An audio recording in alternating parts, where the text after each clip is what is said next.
Dr. Offit, the secretary did offer a preview of his defense of all these cuts at HHS in an interview in late March. Let's listen to that. What we're trying to do now is to streamline the agency, to eliminate the redundancies, and to focus the mission so that everybody who is at HHS is going to wake up every morning and say, what am I going to do today to make America healthy again? We're not cutting scientists. We're not cutting frontline workers. We're cutting administrators, and we're consolidating the agency. The department has slashed 20,000 jobs since January. He argues frontline workers and scientists aren't being cut and that none of this impacts health care. Doctor, is that the case? Well, he's already had his first major test. And so you know how he's going to be doing in the future. He failed his first major test, which is this measles outbreak. So the CDC currently reports that there's about 1,000 measles cases in this country. If you talk to people on the ground, is off by a factor of at least 3. It's at least 3,000 cases. There have been 3 measles deaths in this country. That equals the total number of measles deaths over the last 25 years in this country. We've had 2 children die, both healthy little girls. That's the first child death from measles in more than 20 years. He's cut back the CDC in terms of surveillance, so we really don't know exactly what's going on. He's cut back the CDC in terms of their ability to have immunization clinics in areas that are at highest risk. So his response to this outbreak has largely been not only to ignore it, but to go on national television and say things that are outright lies, like measles vaccine kills people every year. Measles vaccine causes blindness and deafness. He does everything he can to, frankly, discourage measles vaccination during a measles epidemic that is killing people. And we will be listening closely for any questions that he gets on the measles outbreak, which, as you point out, has now reached over 1,000 cases nationwide. And this was an issue he was questioned about pretty heavily when he was going through the confirmation process. The head of the Senate committee that he'll testify before this afternoon, Republican Bill Cassidy, a medical doctor, had urged him not to spread misinformation about the virus during that confirmation hearing. They seem to have come to some understanding.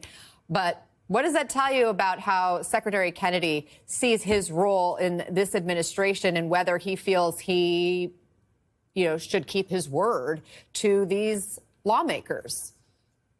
Well, he's already told you what he's going to do. He's told you that he is now going to have money to look at the relationship between autism and environmental factors. He has said autism is preventable. He has said that it's an environmental factor like a medicine. You know that he's going to soon, in a few months, hold up a paper looking at a Medicaid data set and say, here, I knew this all along, vaccines cause autism. And then he's going to alter the vaccine injury compensation program, just as Senator Elizabeth Warren warned, and do everything he can to make vaccines less available, less affordable, and more feared, because he believes vaccines are not helpful and are just largely harmful. He's been saying that for 20 years. He's the same person.